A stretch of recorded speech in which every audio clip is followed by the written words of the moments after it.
Good evening, everybody. Welcome to our first of Investment Power Hours. If you haven't met me or haven't been on one of our webinars before, I'm Emma. I'm head of lettings here at Complete. And I've been in lettings for 10 years. So I know a little bit about investment property, but I'm also an investment landlord myself. And I'm looking to build my portfolio constantly. So I'm coming to you from a professional and a personal level. A lot of letting agents may have been in lettings for years and years, but perhaps don't have their own investment properties, that haven't, delved into trying to buy their own. I've been there, done that, and got the t-shirt on both sides. So hopefully I've got, some really good professional and personal advice for you. Wanted to offer something a little bit different on webinars, and a lot of our webinars are sort of legislation based, tax based, solicitor based. So I thought, actually, what letting agents, we're not very good at actually offering investment advice. If a landlord comes in and says, I want to buy investment property, we sort of ship them over to the sales side of the office, get them to talk through some of the properties they might have available, which we think are, good yield or a good deal. But we don't necessarily sit down with our landlords and actually say, okay, you're thinking of investing. Have you thought about this? We don't sit there and work out yields for them. And that's something that I really try to do here at Complete. I like to sit down with landlords, they come to me and say, right, Emma, I'm looking at investing in another one or my first one. As letting agents, we should be offering full advice. What normally happens is, like say, sales guys will give you out some detail, which you might go to a few properties. We put you in touch with an accountant, we put you in touch with a mortgage advisor, and there isn't sort of consolidated advice. That's what I'm trying to offer here. I obviously can't offer you legally financial advice. I will advise on what, the routes you can go down and what the pros and cons of those. But obviously, if you are looking for formal financial advice, you need to be going to an accountant or a mortgage advisor. But I will obviously offer sort of what generally is the best or most common thing to do. So hopefully we'll have that covered. I'm just making sure, so there's some notes. So a lot of this is to ensure you're getting the most out of your investment property. Now, for every landlord, an investment property is something completely different. So for some, it's a quick money turnaround, maybe look to sell on. Others, it's a full business. And some people you've just inherited through family or property, and you've what you call an accidental landlord. So family members left your property, you've accidentally become a landlord. So everybody's sort of circumstances are different. What we need to look at as a letting agent is, how do we make that property work for you, or properties work for you? Is it profit that you're looking for? Is it longevity? So are you looking for something that gains over in the future? And that's something obviously we can talk about separately and privately as well. So hopefully I'm going to cover everything during this webinar. So we're going to get started. So today's quite sort of take you through the basics of investing. And then we can go on, we'll go more in depth in future webinars as well. So let me just share this one with you. Come on. Lovely. So investment power, very simple. That's what we're doing today. As per usual webinars, there is a chat box at the bottom. If you do think of any questions as you're going along, whack them in there. If I see them, I'll answer them as we're going. If not, we've got time for a little Q&A session at the end. As this one's not so legislation based, I'm not expecting as many questions as normal, but if you have any, far away, I'm here to answer those for you. So we'll get cracking with this. So when we first look at investing, one of the things I look at is current market trends to make sure we're investing in the right places. And so we know what the market is. So if you look at a property that's way above or way below something, you know whether you're getting that right. So Rightmove released these stats about a month ago now, and this is current. So current rents, current increases, current yields. So 2022, as I'm sure a lot of you know, has seen a huge increase in the lettings market. It shot off the scale mainly due to demand outdoing supply. So you've got people that are willing to pay, or we've got tenants sort of bartering and offering on properties to get the rent, get the property they want, which is pushing rents higher. So these figures are in the southwest, not the country. So southwest, as far as Rightmove figures, is pretty much Bristol and down. So Bristol does tend to have higher rent because obviously city, but it's all relative. And I would say some of these are pretty close to what we're seeing in our particular areas. So the average rent in 2022 is £1,251 per calendar month. And that is a large amount of rent. I think we can all agree with that. Looked at a few figures today to sort of compare that to.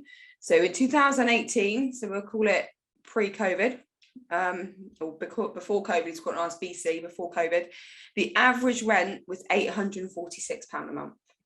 So if you can now see what that has jumped to, AC after COVID, as we call it, 1,251, that's a huge jump. And in 2021, last year, this was August, last year, so about exactly a year ago, the average rent was £989 a month in the southwest. So we've seen a huge jump in the past year, so to go from 989, so in 2018 846, in sort of 3 years issue, went up to 989, so just over £100 a month increase.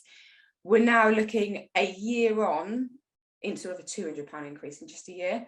So it's a really high jump that we've had there. We've also had a 4% increase in rent in the past quarter. So that again, 4% is quite a high rent increase. As you can see there, 13.7% increase in rent in the past year. We can tell that from the figures we've got there. That's a huge jump. Is it sustainable? No. Most of you don't think business should sort of work in 6% max. 6% is normally high. 3-4% is average where you should be looking. So something that's jumping 13.7% in a year is very high. I don't think it's going to drop off. So I don't think we're going to see large decreases. What I do think we'll see is a plateau and perhaps a little bit of a dip just with certain properties in certain areas that have been achieving these high rents, may not get quite as much as before, but I don't think they're going to be that far off. However, I can't see them going much higher yet. In a couple of years' time, maybe, but I think we may be at a premium price at the moment. But we will see. I could be wrong. So the average rent in the southwest at the moment is 5.6%, and we'll look at why that's relevant shortly. But the average of 5.6%, that's quite a healthy yield in the southwest. So it means, yes, property prices are higher at the moment. As we all know, it's all relative at the moment. So to buy a property, it's going to cost you a lot more money, but you're going to achieve a lot more rent. So relativity has worked out there, and your average yield is 5.6%. So that sort of gives you an overview of the market and where we are in the southwest at the moment. Just give an idea of, if you're looking to invest, where are we going, or how is the market moving? So what should I be looking for? So if you're looking at investing in a property tomorrow, you came in to see me, these are the things I would be saying that tenants are looking for right now, and you should be as a landlord. EPC ratings. If you've been in any of our webinars before, you would have heard me harping on about this every time. So 2025, all new tenancies will have to be a rating C or above. 2028, all existing tenancies, that's every tenancy in England, will have to be a rating C or above. Yes, new government has come in, but everybody's agenda, it is climate change, is renewable energy, is improving the energy efficiency of our homes. So we can't see how this is going to change at all. So if you're investing in a property right now, you would be very silly not to buy something that's already got that rating for you, or is a D, but very minimally can be moved up. So if you are looking at rating C or above, in Devon, we have a lot of properties below that. I would exclude looking at any listed properties now. You really need to, even before you're viewing a buy-to-let property, check that EPC before you do anything else. That's what I did when I was buying mine. Before, when we're looking through Rightmove, looking through these property details, every single one was checking the EPC rating. It could have been the most beautiful looking property, really good price, really good yield, but if that EPC rating was an E, I wouldn't touch it. I wouldn't even go and look at it. Previous webinars are on our website if you want to have a look at what's happening there. We have got a new webinar coming up on the 11th of October with some more information on how to improve your EPC rating, but I really don't see, if you're investing at the moment, why you would buy a property that you're going to have to do work to as soon as you've got it. So if you are looking at investing at the moment, check that EPC rating. That's minute one, that's rule number one, check the EPC rating. Tenants are getting more fussy, and they have been for years. So modern standards come into it. It's like you are, if you were wanting to move into a home, which generally is a short-term investment, if you're buying a property, it's very different for yourself. You go in there, you don't like the kitchen, okay, we can change the kitchen. I don't like the wall though, okay, I can knock that down. Tenants can't do that. So if they're moving into a property, modern kitchen, modern bathroom, white walls, not magnolia. I know there's landlords magnolia, but no one likes landlords magnolia. It doesn't go with anything. Always white or off-white or cream. But it's those little modern standards, and we'll talk about that, in other webinars in the future about what that means. It's light fittings, it's switches, it's just little things like that. Kitchen handles can make a huge difference. If you've got a kitchen that perhaps is, it hasn't got the most modern units, but you could put a new worktop in and change to some nice chrome handles, that can make a massive difference and make your kitchen look a lot more modern. So if you look at the property there, perhaps the kitchen's a little bit dated, but perhaps a brand new, like this one here, black oven, put a new worktop in, a couple of nice chrome handles, you could actually make a huge difference to that kitchen. It's going to make it a lot more attractive to tenants. Most of our lives lived in the kitchen, so that is my room in the house. If I was saying to a landlord, that is your room to focus on, it's the kitchen. Lounges, bedrooms are easy, it's carpets and walls. Bathrooms can be a little bit more difficult. White suites, everybody likes, marble effect sheeting and all that sort of thing now, but as long as it's crisp and clean and it looks relatively modern, go with that. You can change taps to make a modern bathroom look more modern, so it's quite a simple adjustment to do, but that is something that tenants will get fussy over, and it will affect your rent price as well. And I would say, if you're given a tenant a property that is to a certain standard, you set that precedent from the start. If you've got something that's a little bit tired, a little bit dated, you're going to get, as I call it, a tired and dated tenant that isn't going to take much care or as much care in that property. Making a generalisation there, but that is my general rule. If you hand something over pristine, perfectly, newly, if it's new, is it renovated or whatever, they've got to keep it to that standard. It's a lot easier to make claims against deposit in future if there's any issues, if it's been handed over to them in that condition. As I mentioned earlier, neutral decor. No one likes landlord's magnolia. Stop doing it.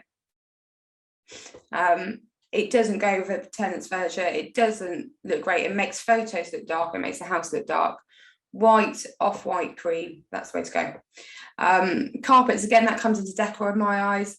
Everybody likes grey carpet. Is it the most practical? No. Everybody likes cream carpet. Again, it's not the most practical, but something neutral and not too dark that's not going to bring down the room, that's perfect. And low maintenance gardens. Tenants aren't generally gardeners. I hate gardening. I've got astroturf in my garden. Can't cope with it. Astroturf and decking, that's all I need. I've got some borders, but even those stress me out. And that's to say, when you get tenants, don't buy this house because it's got this elaborate garden, unless you're future planning, which we'll talk about later. As low maintenance as possible. Slabs of concrete aren't great if it's just a concrete shell, but just something, I say, just a little bit of grass and a patio that they can sit and have a barbecue in the summer, that's fine. You don't need to go elaborate with gardens. Tenants need something easy to maintain, easy to keep up together. And then we always go into flats versus houses. What's right, what's wrong? It's difficult. Up to 2 beds, I would say either or. If you're going into 3-bed territory, I wouldn't go near a flat unless you're looking at doing HMO students. I would always say go to houses. 3-bedroom flats, that I just don't see the demand there. You're more likely to get sharers if that's what you're looking for. And again, it's a HMO or friends sharing, then that's fine. But where flats versus houses come into, we'll come into a bit more financially later. But there isn't really a wrong answer up to 1 or 2. 1-bedroom houses can be ridiculously popular because anybody that's looking for 1 bed generally gets that one flat. Perhaps they really want a house with a little garden, and there's a few sort of 1-bedroom houses we have in Cranbrook, and they always fly out the door. So a little 1-bedroom house, open plan kitchen, lounge, diner downstairs, bedroom and bathroom upstairs, little garden and a parking space. Perfect. Slightly more rent than a 1-bedroom flat because it's got the garden, but much higher demand because it's got its own USP. It's slightly different. So there isn't really a right or wrong answer unless you get into 3 beds, and then I'm saying I really would be looking at houses, then I wouldn't be bothering with flats. So tenant demands in the post-COVID world. We've already spoken a little bit about PC, as I call it, BC and PC.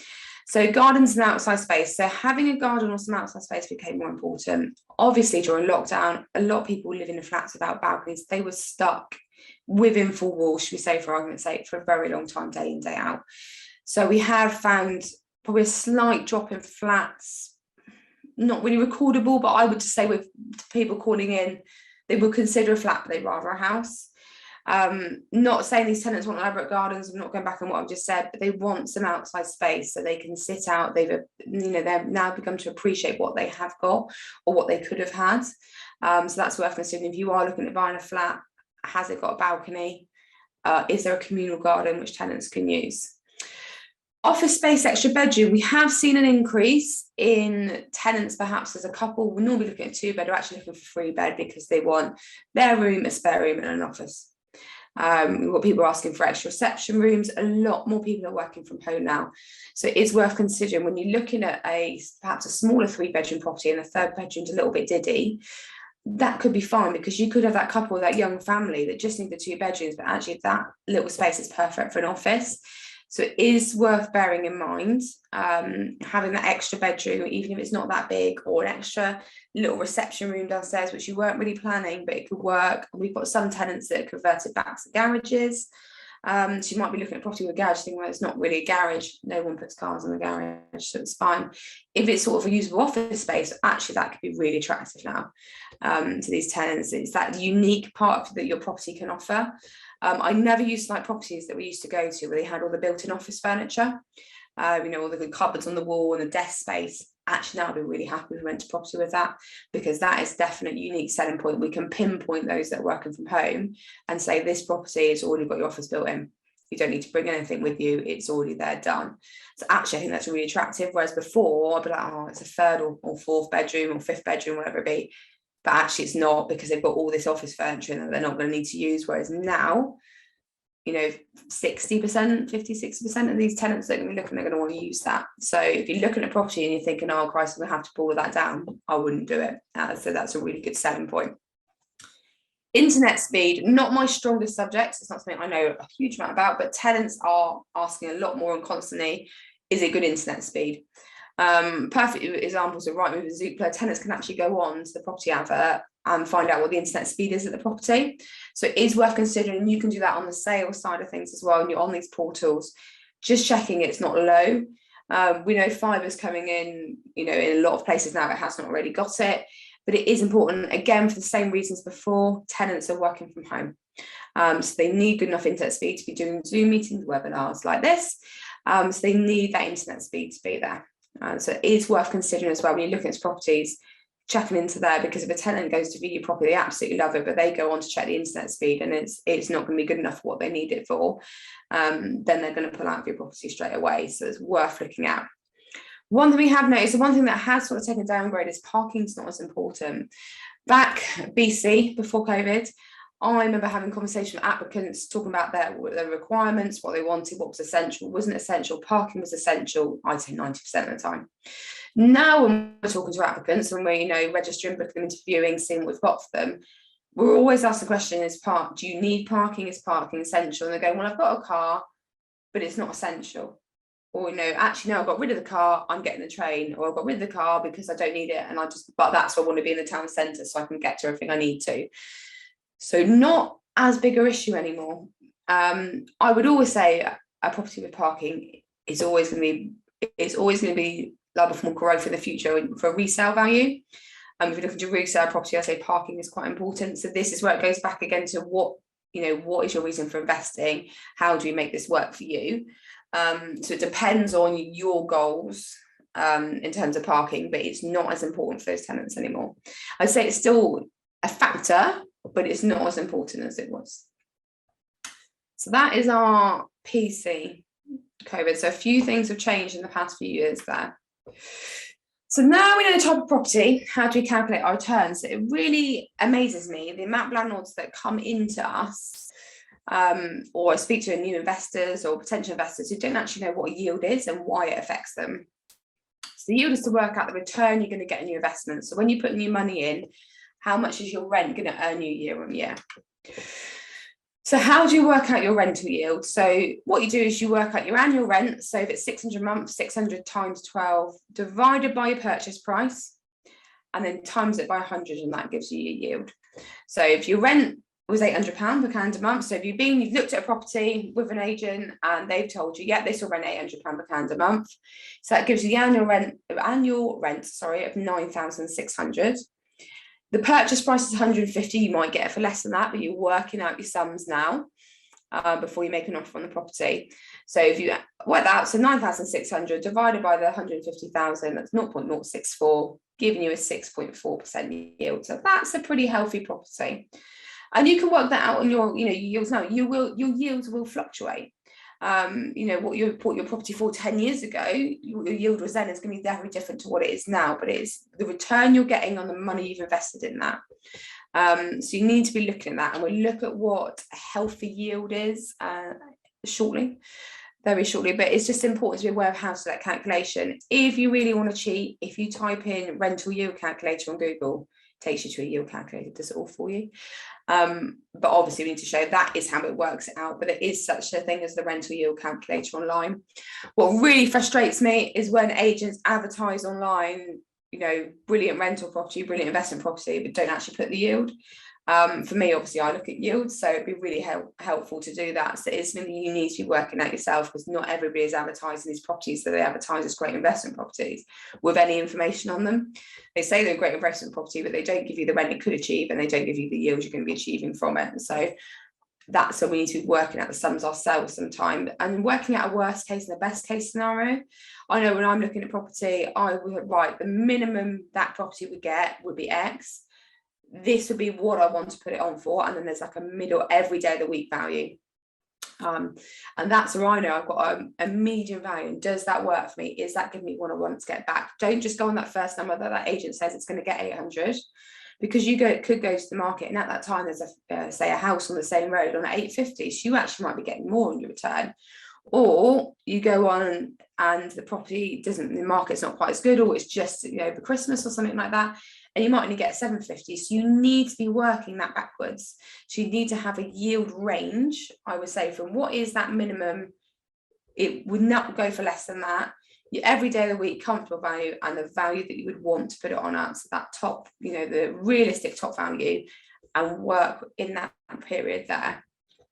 So I hope that's explained that. As I said, if you can't remember the sums, and we will say that's recording anyway, there is such a thing. You type in rental yield calculator onto Google, it does bring one up for you that you can use. That is cheating, but I'll let you do it. So a few examples of properties. So these properties are on the market now. They may be SSTC now or available. So I just want to go through some stock. Some is ours, some isn't. Just to give you an idea of current rental market and the yields that you could be looking at in our areas. So I've specifically covered the areas that we cover today. So this property, we actually rent this one out currently. We've got tenants in there. Copsco's Lane in Cranbrook. So that's on the market for 230,000. Mid-terrace house, 2 bedrooms with off-road parking, 2 parking spaces in front of it there. That would rent now for 900 per calendar month, giving you a yield of 4.7% at full asking price. As we know, a lot of properties at the moment are going for full asking price or higher. So always when you're looking at these investment properties, don't hedge your bets and then think you're getting 5-10% under. It's probably not going to happen. And I had my dad recently was looking at properties and buying another buy-to-let investment, and he thought because he was a cash buyer he was going to get all these properties cheap, and he didn't get looking. So don't hedge your bets with that. Always base it when you're working the sums out originally on that asking price. So that one, so up in Cranbrook near Exeter, just by Exeter Airport, you're looking at a 4.7% yield on a little 2-bedroom house up there. So that's relatively healthy. Buttercup Way in Newton Abbott. So for those of you that know Newton Abbott, this is one new development just off the Ashburton Road. So it's a 4-bedroom semi-detached house. They're decent enough size inside. So they've got a big sort of master suite at the top there. That's what you can see with that window at the top. And then 3 bedrooms, bathroom below, and then sort of a kitchen, open plan lounge, diner downstairs. Again with the allocated parking, and that will rent for about 1,400 at least at the moment, giving you a higher yield of 4.8%. So you're investing more money, but your rental return is higher and your yield is higher. So just an example, sort of 2-bed to 4-bed there, what can happen at the right price, because that 350,000 is not a bad price for a 4-bedroom house in Newton Abbott at the moment. Centennial Way in Bovey. So Bovey Tracy, as you know, does come with a little bit of a premium itself, which you'll see from the sums here. So this is a 3-bed at 380,000 on the Bovis estate. If anyone remembers where the Bovis estate was, on Bradley Bends as you come into Bovey. Semi-detached 3-bedroom parking. It does have the garage, so it has got that little USP there. That will rent at the moment for 1,300 per calendar month. So you're spending more on that 4-bed. You're receiving only £100 less a month, but it does whack your yield down a little bit to 4.1%. But again, you're buying in a premium area. So that's where it does sort of come out to there a little bit. But again, that would make a great investment property. I'm looking at the garden now, so I want simple gardens. I bet this property and it's got quite a lavish front garden, so that was a bit of an error, but That property again is an investable property that we've got on the market at the moment, but your yield wouldn't be as high, but you are paying more for area, that one. Seddon Court in Plymouth. So this is a little flat, well, penthouse apartment, sorry, in the middle of Plymouth. So it doesn't have any parking. Nowhere in Plymouth has any parking.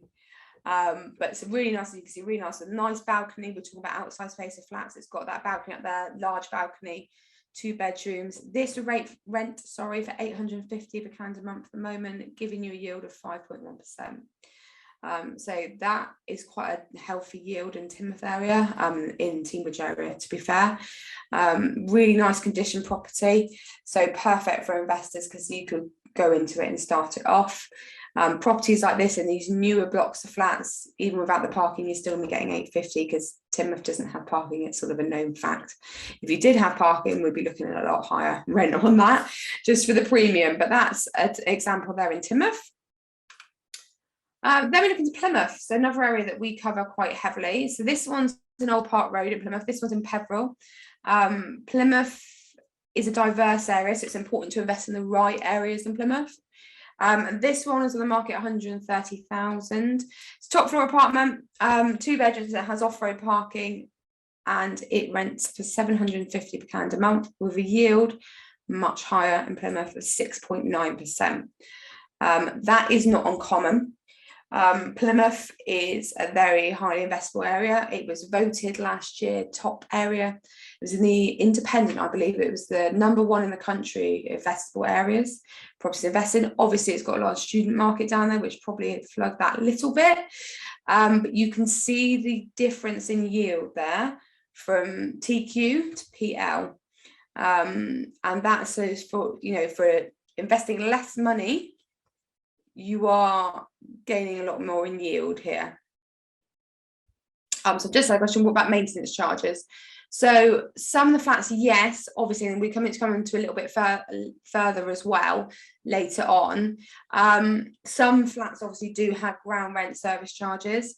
Where you've got like this one in Plymouth, you've got it's a converted property, so it's 2 flats in this building. There is no ground rent and no service charge, peppercorn. So you just split between the 2 of you, agree between the 2 of you. So a flat like this isn't actually going to cost you anymore.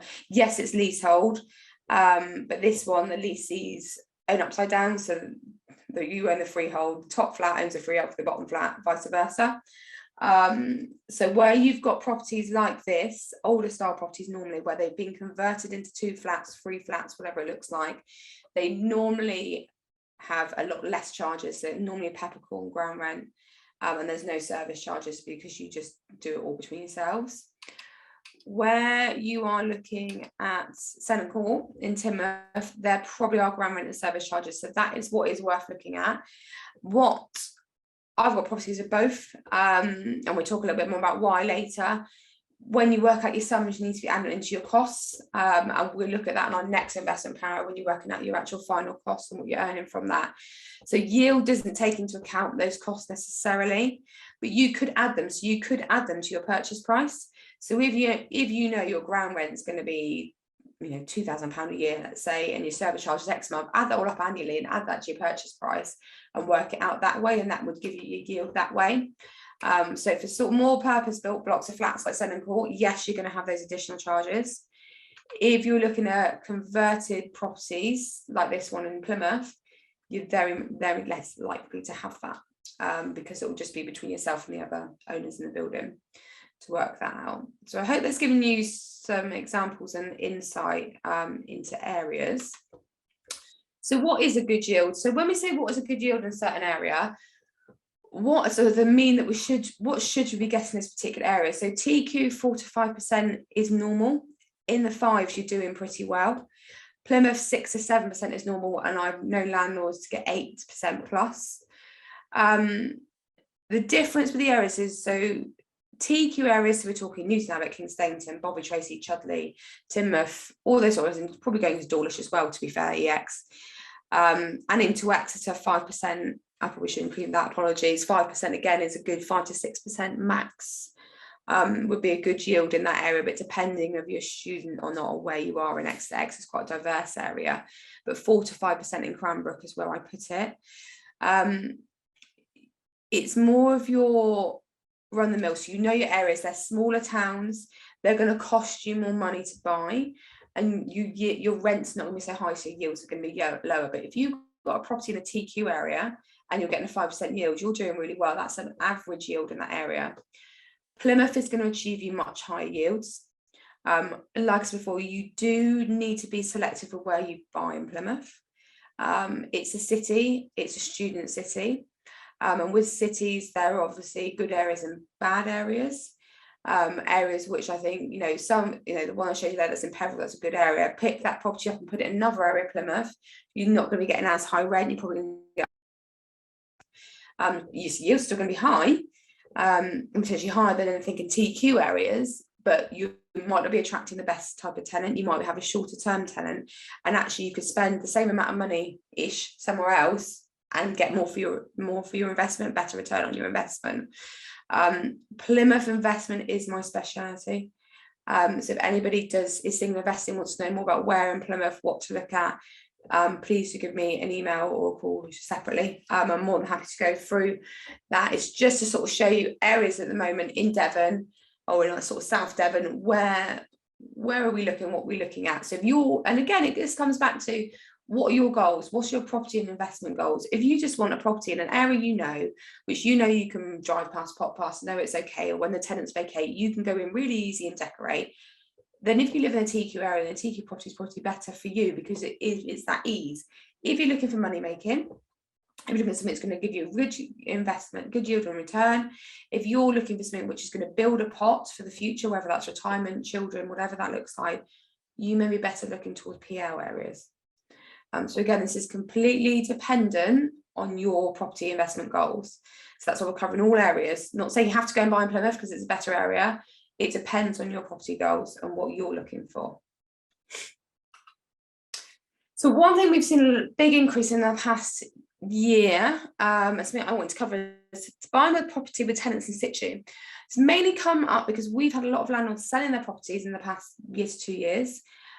Because obviously the sales prices have gone through the roof, so it becomes the right time for people to sell their property, decide they've had enough, or I was thinking of doing it but I didn't need it, or selling it to release equity to buy some more. And a lot of these properties, the landlords are wanting to sell with tenants in situ, and we've had quite a few of our own landlords sell. I could name 3, 4, 5, 6, possibly, even thinking about it now, of our landlords in the past year, or this year in 2022, that have sold their property with a tenant in and another investor has bought them. So just want to go through the pros and cons, because it might be something that you haven't considered before. So obviously, if you're buying a property with a tenant in situ, it is instant income, because as soon as you complete on that property, you will be receiving the rent whenever that next rent due date is, and solicitors normally work out proportions of rent, and that's all part of the sale package at the end of it. I'm not going to get into the legalities of that, but you will have instant income. You haven't got that void period. Well, standardly, we buy an investment property, we might have to do a bit of work, then we get on the market and we've got a couple of, rents pretty quickly, but we've got a couple of weeks before the tenants move in. You lose that void period, that tenant is already there and they're already paying their rent. The legal paperwork should already be complete. So there should already be inventories, tenants agreements, guarantor agreements, all of that paperwork in place. You should just be able to take that on with a change of the section for 24 notice in there, to advise that you're the new landlord, or you can serve new agreements depending which way you want to go. This property should already be compliant. So in terms of all the current laws, it should have a gas safety, it should have an EICR. The EPC should at the moment be an E or above, but remember, we're not looking at anything unless it's a C. Your smoke alarms and carbon monoxide alarms should all be there ready for the 1st of October. If any of you aren't aware of what's happening on the 1st of October, check out the webinar from 2 weeks ago, because you haven't got long to get ready for that. So it should already be compliant. So you shouldn't have any of that to worry about, because the property is compliant, you can pay paperwork's in place, and you've got your rent income straight away. Also, if you bring it to an agent like us, so you've already got properties that we manage, or it's the first one you're buying with a tenant in, there's normally obviously a setup fee or a finder's fee, as some agents call it, to start a new tenancy. With us, if we're inheriting a tenant from another agent through you buying the property, there are no setup fees to take. We will write to that tenant and say we're taking over management because you've now bought it. And when that rent comes in, we just charge a percentage as normal. There's no setup fee, there's nothing to do, unless we're doing loads of tenants agreements and a lot of paperwork needs doing, there's no setup fees. Actually buying with a tenant in situ can save you a lot of money and make you a lot of money, because you haven't got that void period. So I've made that sound really glossy, but there's some things we need to be aware of and need to think of really carefully when we are buying with a tenant in situ.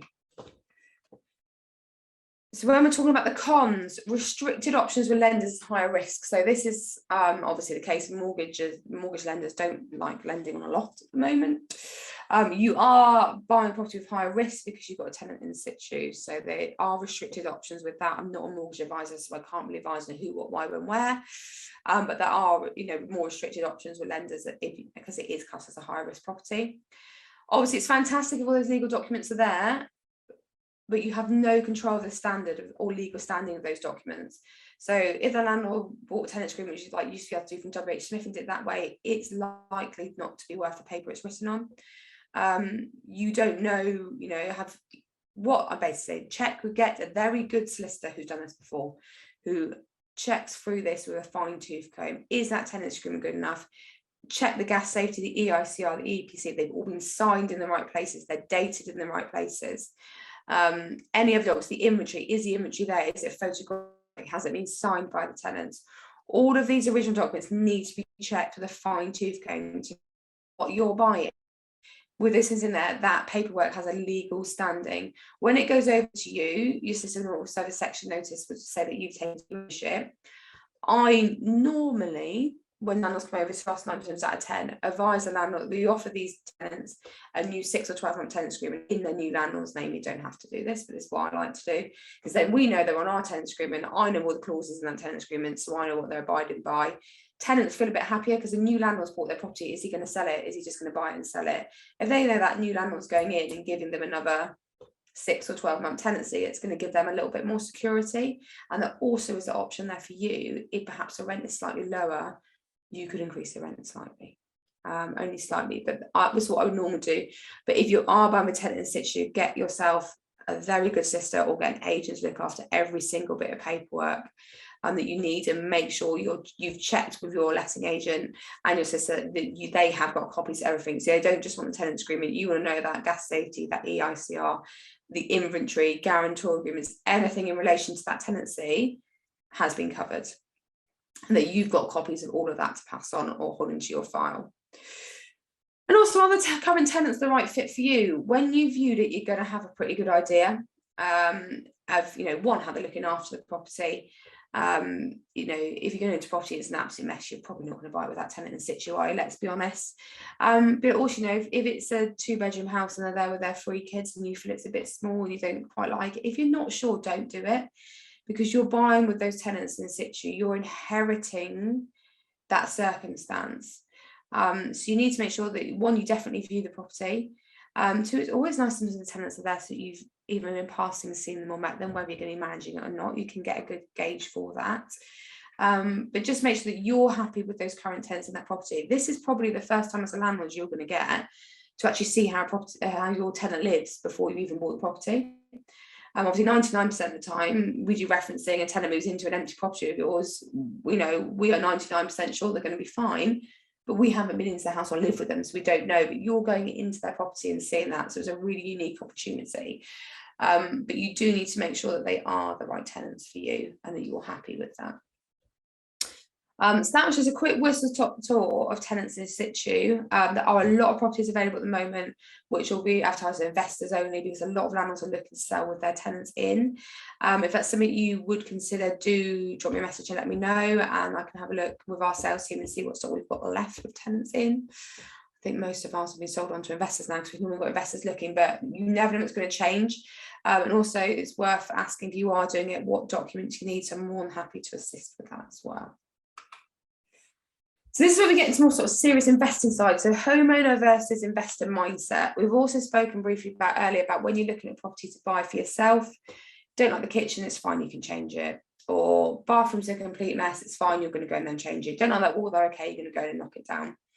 When I always say, it's all of fun, when you're buying a property to rent, you should only buy a property you'd be willing to live in yourself, even if it was a last resort. Properties I've got, I have no plans to ever live in a little 2-bedroom property. But if I had to, I would live in the ones that I bought. And that's what I always say to landlords as well. You cannot expect someone to live in there if you would not be prepared to live in it yourself. So you might then go, well, I'm never gonna, need that, and that's fine. But look at it when you're viewing it from that perspective, that if worst came to worst, the world fell apart tomorrow and you lost your house and you had to live in somewhere, would you go and live in it? If the answer is no, don't buy it. But the answer should always be yes to that. So we're looking again at long-term goals. So long-term goals, like I said, everybody is different. So when we're looking at investment property, or even if we've inherited a property by accident, or you knew it was coming, what are your long-term goals for this property? So is it a make rich quick scheme? So I'm thinking I'm just going to flip it, I'm going to rent it out for a couple of years, make some money out of it, and then the market's going to improve, or I bought it at a really good price and then I'm going to sell it on. I'm looking at it as a retirement pot. So I'm thinking I'm just going to rent these out, put all the money aside, or I need that money for nursery fees, or I'm going to use it for holidays or childcare, whatever that may be.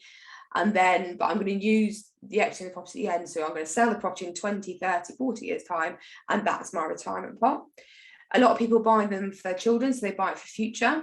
Worth thinking about capital gains tax though with that as well. We have got a capital gains tax webinar coming up. So that's, a long-term goal for people. And some people it is, I'm building my empire, or I want to build a little empire of 2 or 3 properties, which I know is just going to subsidize my income. And some landlords want to build from 0 to 50, 60, 70, whatever that may look like. So you need to be thinking, when you look at investing, what are your long-term goals? But perhaps you've inherited some money for a death in the family, and we'll look at what to do with that a bit later. If you've got that, you need to sit down with yourself, your partner, whoever's involved in this, go, right, what actually do you want to get out of this? What is our long-term and what are our short-term goals?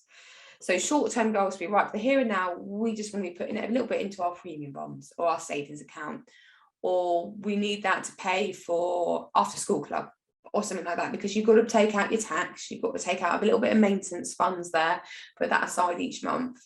So that, or it may be, actually, I just need the additional income now. I want to be earning where I am working, and then I want this on top. Or it may be, I want to be earning this, so in 6, 12 months, 24 months time, I can go down to part-time because I know my properties have developed me this much income a month.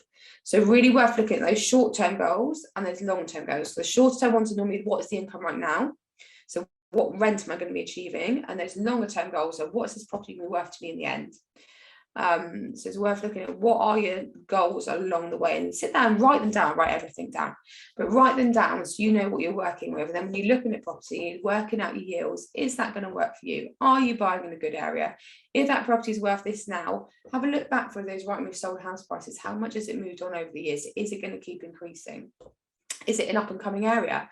Is it an area they're developing? Is there, new commercial units going there? Are there new houses going around there? Consider all these options when you're looking at it and work out those short-term and long-term goals. What is the best mortgage option for you? So we have had a mortgage webinar previously. It's on the recording on the website, so it's worth checking that out with Mercedes from Pointers Financial. Looking at the money you're going to be bringing in and the money that's going to be going out from there. So the majority of buy-to-let investors will purchase a property with interest-only mortgages. One, because they can keep them quite small, so it's higher deposit, small mortgage.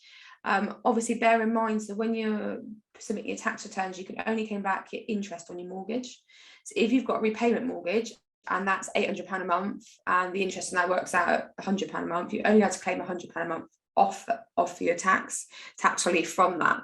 So interest only normally does work better in terms of income for landlords, but check out the mortgage webinar we've had previously to go through that.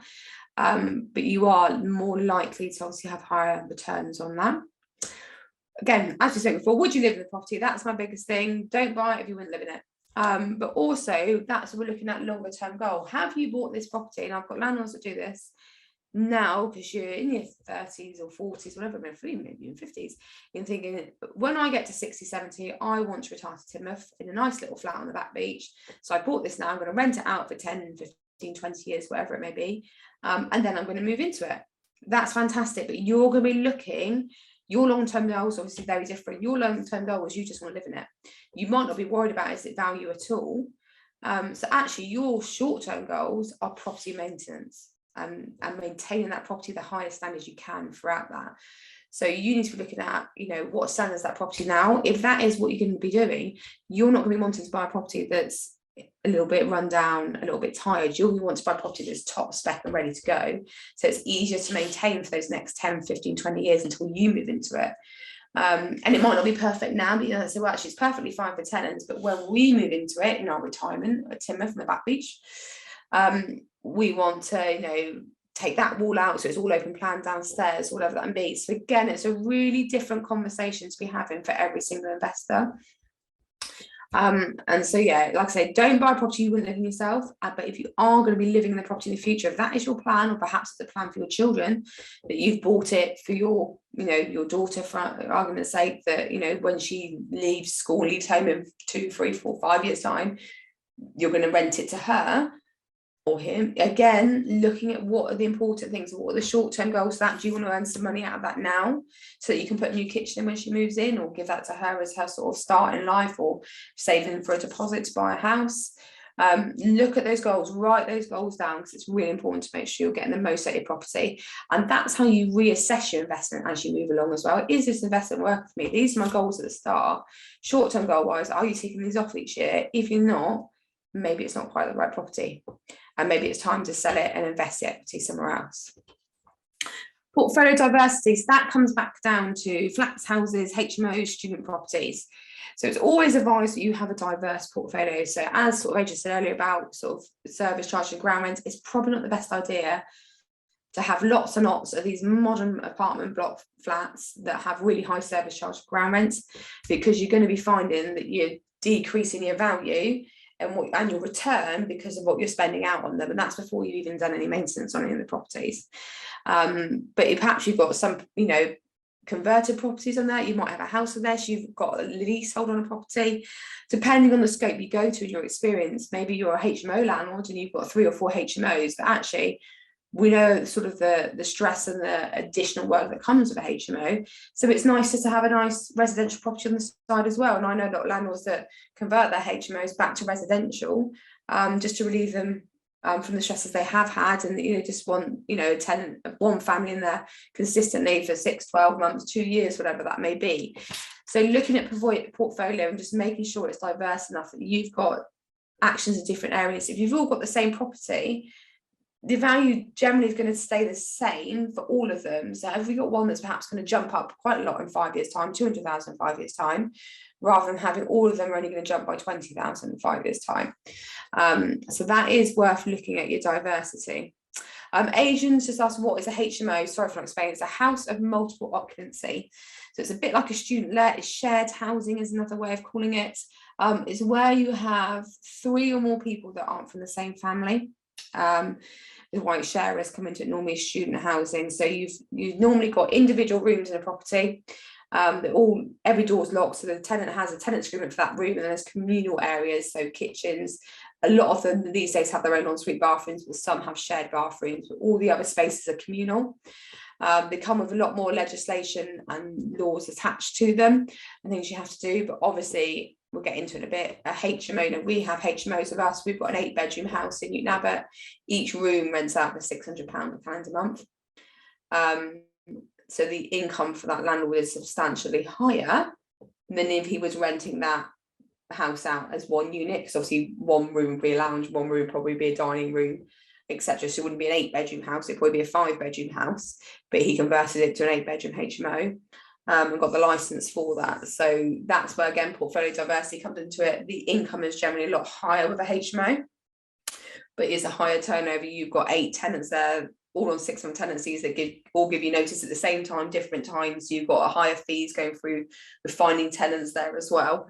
Higher costs in terms of likely to pay for licensing, fire risk assessments, fire alarm testing constantly as well. So if you want to know more about that, ask me. But that's all. Once you're about diversity, yes, a HMO could earn you a lot more money, as could a student let, but there are many more strings attached, should we say. It's a simple way of putting it. And then we talk about suitability. So again, we've probably covered that already, especially if you're going to be living into it. Is it suitable? Is it the right area? Is it an upcoming area? If you're buying a flat around whether it's just houses, is that going to be the most suitable property there is? So always looking at every aspect of what you're buying. Don't always just go out there looking for the deal. Look at the right property for you and the right property for the area. Oh, you're not moving for me now. So that's right, wasn't it? Maximising your investment. So I'm just going to check the time because I'm rambling on here. I've got 10 minutes of it as quick as I can. Sorry. A doer-upper is not always the best option. Got a lovely doer-upper here. It's generally not tax deductible for all the work. So you might get a really good deal on something. So future-wise, yes, your gain can be much higher. Your yield obviously is going to be much higher when you rent that property out. But it's like for like. But with a property like this lovely bungalow here, you're not going to be replacing like for like. For tax wise, you're probably not going to be able to claim on it.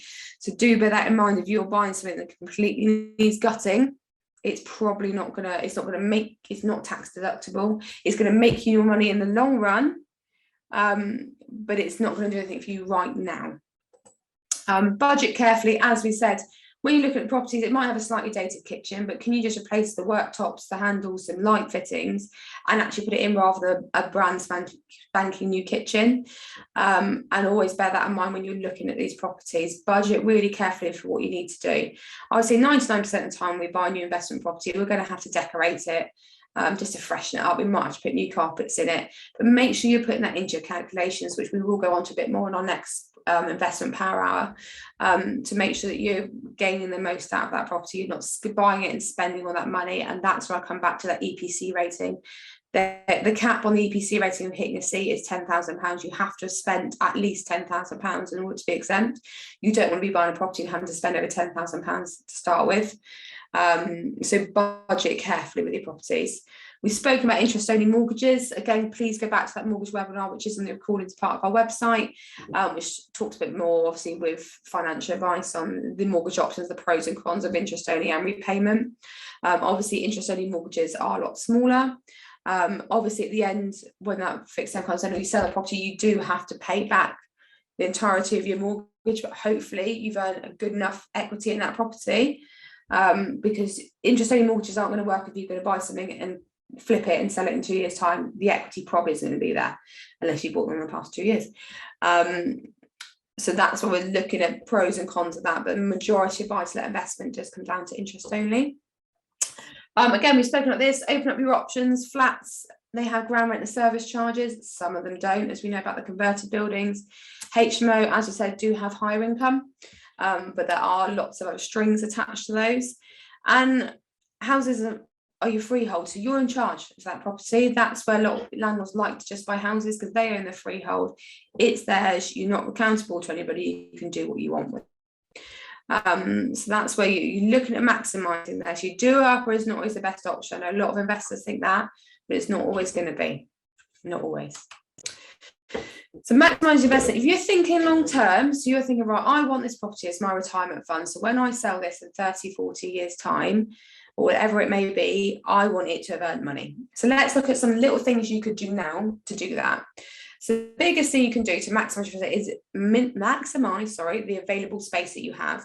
So you may have these properties, and some properties have this, that have huge, great big bathrooms, especially these older properties. So you might have a 2-bedroom house with a huge, great big bathroom in the middle. Why are we not making a master ensuite or adding an extra bedroom, a little 3rd bedroom, which could be an office in there? So that's something to consider.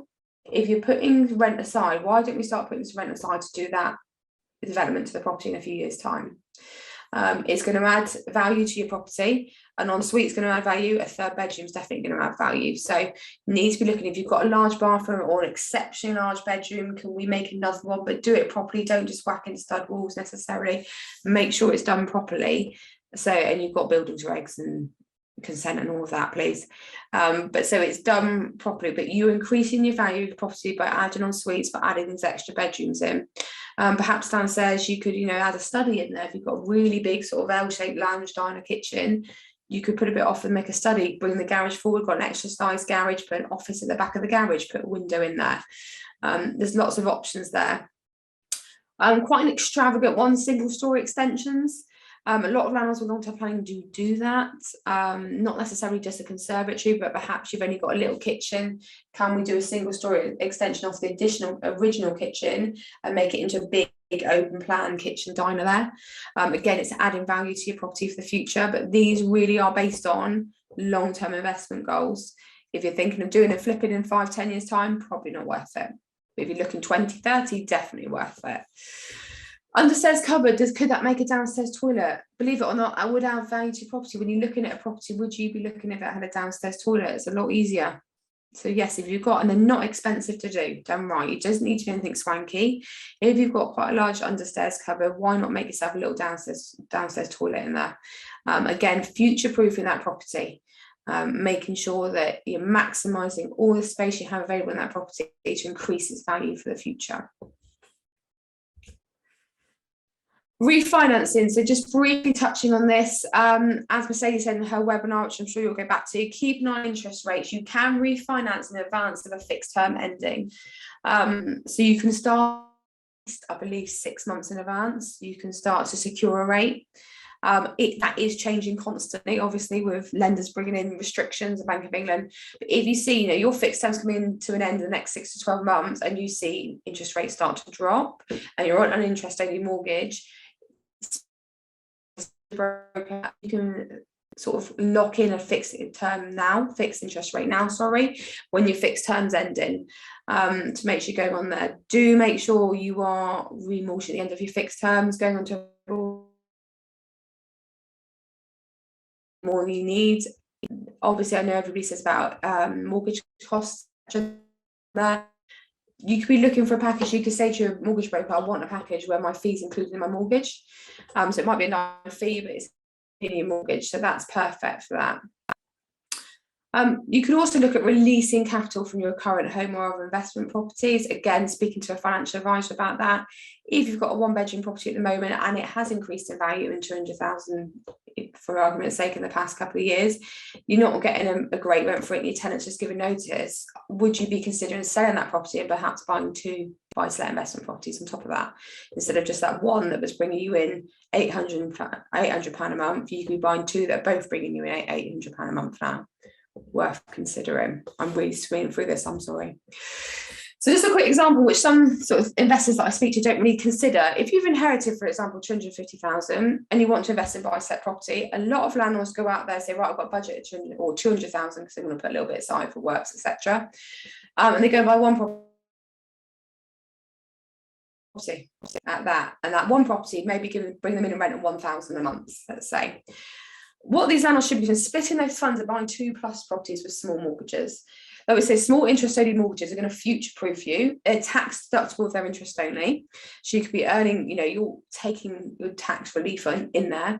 You need a minimum of 25% deposit with these. If you were keeping £50,000 back for fees, works and compliance, you've then got £200,000 still to invest. And that includes your deposit. So you could be splitting that in 2 properties, you could be splitting that in 3, 4 properties, whatever that looks like, and your income could be a lot higher, much, much higher. So it's always worth considering. Don't put all your eggs in one basket. If you've suddenly come into money and say, right, I've got this, but I don't want a mortgage. Actually, those interest-only mortgages, they're tax deductible. Yes, it's coming off your income, but if it's tax deductible at the end of the day anyway, it's not really, you're helping yourself out there. But don't put all eggs in one basket. If you could be in the position where you're buying 2 or 3 slightly smaller, perhaps it might be 1-bed or 2-bedroom properties, but if you've got 2 2-beds that are earning you £800 a month, that's £1,600 a month already, whereas a £250,000 property, for argument's sake, at the moment could be a 3-bedroom house that's earning you 1,100, 1,200. So you're already earning more money buying 2 separately. So just want people to consider that. I'm more than happy to speak to people in more detail because I'm aware I'm rushing towards the end of this now to go through that. But it's just looking at when you've got that, if I ever inherit money or you say, right, I'm going to sit there and buy to let, think about every single option. Don't put all your eggs into one basket. So I'm happy to do a Q&A session, but I wanted to go through just before there are any further questions, if there were.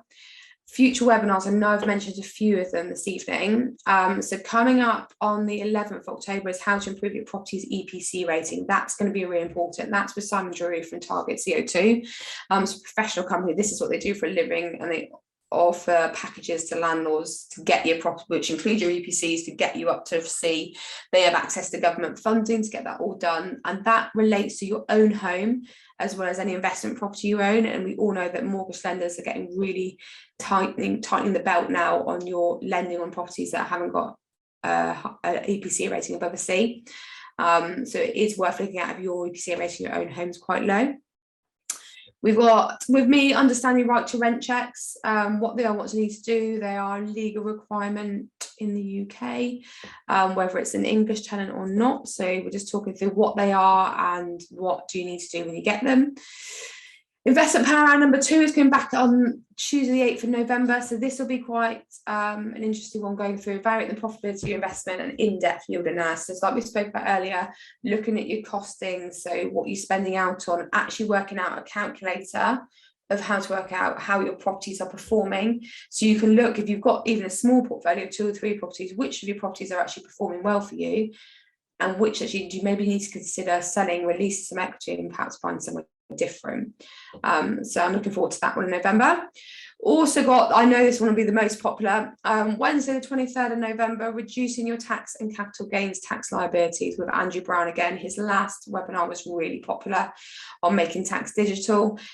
We had a lot of requests for him to come back and do a general tax webinar, so he's coming back on Wednesday the 23rd of November. You can get booking onto all of these webinars now on our website, so please do book onto that one, because as any of you that were at that first one, Andrew is a really good speaker, really charismatic. I just sit there and let him get on with it because he's quite happy going for everything. So that'll be a really good one to go to. And in December, I'm just doing a roundup and preparing for 2023. So that'll be looking at all aspects of lettings. We're looking at the market, legislation, future proofing, what do we need to be doing to move forward. So I'm just going to go back to Q&A session now. Thank you, Adrian. That's very kind of you. My laptop has started going very strange. Sorry. So I'm very aware that I've taken up an hour of your time already. So I'm just going to stop sharing screen there. So if anybody does have any questions, please feel free to pop them in the box now. I'll give it sort of 2 minutes and then I will let you all get on with your evening, because I'm aware that I've talked for a really long time there. But it's something that I'm passionate about making sure that people invest in the right property, that we're giving the right advice. I will follow up the email and recording of this tomorrow. So if any of you have got any other questions, I'm more than happy to speak to me.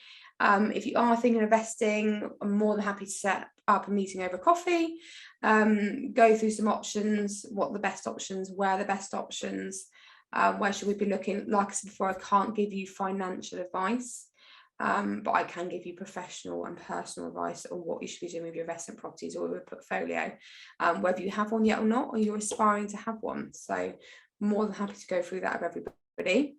So please, drop me an email, give me a call, and I'm more than happy to sort that out with you. I can cover anything else that's going through these webinars as well. Do go back and check the previous webinars if you haven't watched them before. Especially, I've sort of touched on Mercedes one regarding the mortgages there. So that was avoiding, the yo-yo effects of interest rates. So she was talking through the best types of mortgages for landlords, the pros and cons of each. So worth going and checking that one if you weren't involved in that one. It's something you'd be interested in. Making tax digital was Andrew's first webinar, so that's on there as well. Need to check that whether that's affecting you.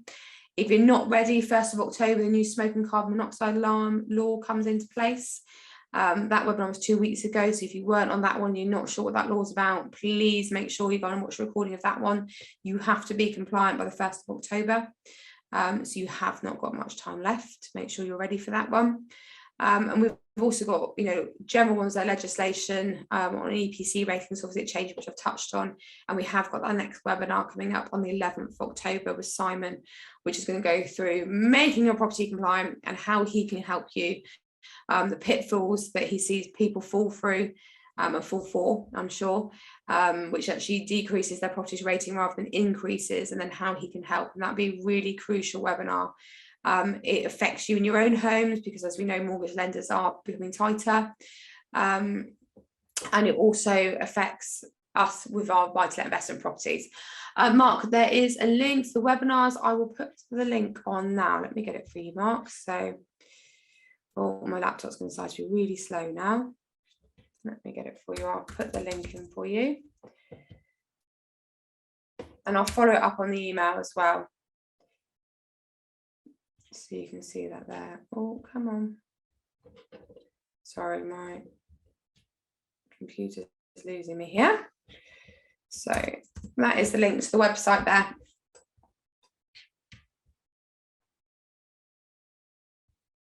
Let's make sure. There we go, that should be there. Right, if anybody has any more questions, please ask them now. Otherwise, I'm going to let you get on with your evenings because it's nearly 9 o'clock. And I've been talking for a long time and I need a glass of water. I've been talking for too long. Have a sore throat in a minute. Perfect. So next webinar, obviously links are all there. We'll send out a mail as well with all the future webinars because we've booked up now to the end of this year, which sounds scary because it means Christmas is coming. But please do book on for future webinars. Even if you can't make them, if you're booked onto them, you will get sent the recording the next day, within the next 2 days at the worst. So if you can't make that time or that day, it doesn't matter. Please still do book on because I will send the recordings out to you before they go on the website. So you've got them in your inbox there as well. So I'm going to finish there. Thank you everybody so much for this evening. I hope I haven't spoken for too long. But if anybody has any questions, do drop me an email, give me a call, and I'll be more than happy to help. And I hope to see you on the next one on the 11th of October with Simon, all about your EPC ratings. Thanks then. Bye.